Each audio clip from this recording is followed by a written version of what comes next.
ఇంతకుముందు నేను వీడియోలో బంధుత్వం గురించి నేను మాట్లాడానండి. బంధుత్వం అనేది లేకపోతే అది నరకమేనండి వాస్తవం చెప్పాలంటే. ఇవాళ అన్నదమ్ములు పెళ్ళైన తర్వాత నాకు ఇది కావాలి, అది కావాలా, నా వాట నాకు కావాలని చెప్పేసి పంచుకుంటారు. పంచుకొని వెళ్ళిపోతారండి.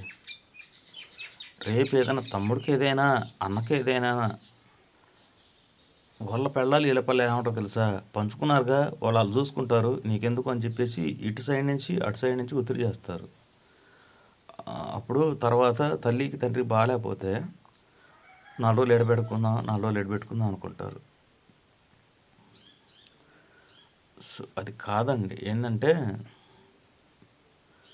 ఒక తల్లి కడుపును పుట్టాం రక్తం పంచుకొని, ఇద్దరు అన్నదమ్ములు తల్లి కడుపును పుట్టాము. రక్తం పంచుకొని పుట్టిన అన్నదమ్ములమే కష్టాలను పంచుకుంటే తప్పేంటి? తప్పులేదు కదా. అదే నా విషయంలో నా తమ్ముడు బాగా సపోర్ట్ చేస్తాడు, ఏ మాటగా మాట. ఎందుకంటే ఇవాళ వీడియోలు పెట్టేది నేను డబ్బుల కోసం కాదండి. ఎందుకంటే కొత్తగా పెట్టా, కొద్దిగా ఏమైనా లైక్స్ వస్తాయేమో, వీడియో పెడితే అంటే నేను ఆర్థిక పరిస్థితిలో ఉన్నాలే. కొంతమంది డబ్బుల కోసం చేస్తారు, నేను కూడా వాస్తవంగా నేను కూడా డబ్బుల కోసం చేస్తాను. ఆర్థిక పరిస్థితిలో ఉన్నా. ఈ డబ్బులు ఇస్తే కొద్దిగా నా పిల్లోడు నా దగ్గర ఉంటాడు, మా యావ నా దగ్గర లేదు, మా నాన్న ముసలోడు నా దగ్గర ఉంటాడు, నా తమ్ముడు కాలేజీ లెక్చర్ చేసుకుంటాడు. పాపం వాడు సంపాదించుకున్నా ఏ చేసినా నా పిల్లగాళ్ళకి సపోర్ట్గా ఉంటాడు, నాకు సపోర్ట్గా ఉంటాడు, చేస్తుంటాడు. నాకు చాలా నాకు ఈజీ. అయితే బంధుత్వం అనేది ఉండాలండి. బంధుత్వం లేకపోతే అసలు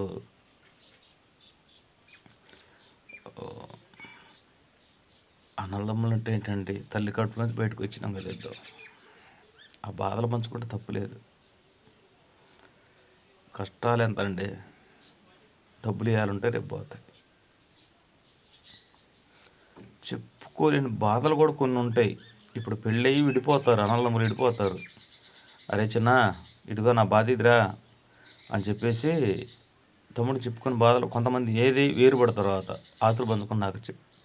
అలాంటప్పుడు అన్న కానీ తమ్ముడు కానీ బాధలను ఎవరికి చెప్పుకోవాలి? ఫ్రెండ్స్కి చెప్తే తీరవరు, ఏదో అవసరం కోసం వచ్చిపోతుంటారు. అలాంటి తమ్ముడికో అన్నకో చెప్పుకుంటే తీరతాయి. అలాంటి రిలేషన్ ఎప్పుడు చెడగొట్టుకోవద్దు. నా రిలేషన్ అది బాగానే ఉంది, కాకపోతే వేరే బాధ కూడా ఉన్నాయి కానీ నేను చెప్పుకోలేను. సో ఓకే ఫ్రెండ్స్, ఎప్పుడైనా రిలేషన్ చెడగొట్టుకోమాకండి.